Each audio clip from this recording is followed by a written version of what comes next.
All right, so the plan for week 6 then is just to have a short series of videos on each of the learning objectives this week, which should help you complete the practice exercise on CrowdWork. And so we'll spend some time next class as well, sort of reinforcing the main ideas here. But the intent is that the bulk of the material is kind of going to be in the videos this week. And so, where we are so far in the course, right, just to position ourselves a little bit, we spent the first few weeks on, right, setting objectives, talking about the relationship between strategic objectives and risk management objectives, and that core sort of trade off in risk management objectives, right, between managing variability versus managing expenses, right, because they cannot both be simultaneously obtained.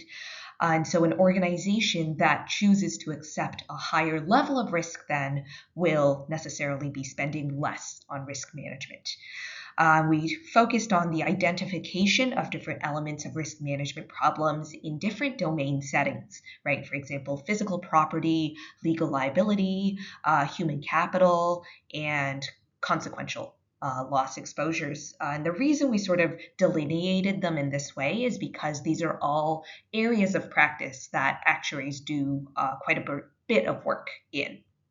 And so the focus so far and continuing on in the course will still be mostly on pure risks as opposed to speculative because, again, right, these are the risks that are more insurable. And so setting the scene now, having set the scene, I guess, terminology, risk management problem setting wise, this next portion of the course leading up to the second midterm is going to be about that measurement aspect, the risk quantification, where actuaries do technically do quite a bit of work. And then also talking about the different kinds of risk management tools or alternatives, right? Including ideas like how does risk pooling work? What is the risk transfer mechanism? When insurance does or doesn't work very well? And so the goal is pretty much in any given situation to be able to work up to a point where we're able to assess which tool might be most appropriate. And so these are underlying ideas that are obviously applicable to corporate decision making, but also just, decision making in the face of variability or risk in our individual lives, even.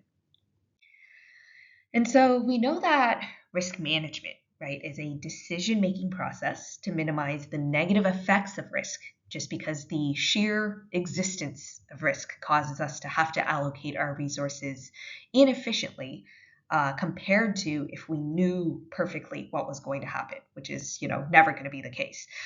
So those are the negative effects of risk. And so thinking about the purpose of risk measurement then, right? Why sort of measure or quantify and how it supports the decision-making process. First of all, right, we want to be able to understand and characterize or describe the risk quantitatively. And this is where really an actuarial training will give you the mathematical and statistical tools to do this. And it would allow us to assess whether certain risk management tools are worth it in a given situation because they all have a cost, right? That's part of the core trade-off in risk management objectives. And then we also want to be able to predict or forecast outcomes effectively because if we can model and predict these outcomes better, then we're essentially effectively sort of lowering the risk in a given situation. And so sometimes along this process, we might identify additional, risk management problems along the way, going back to, step 2, for example, but basically recognizing that this is a fluid process, this decision-making framework.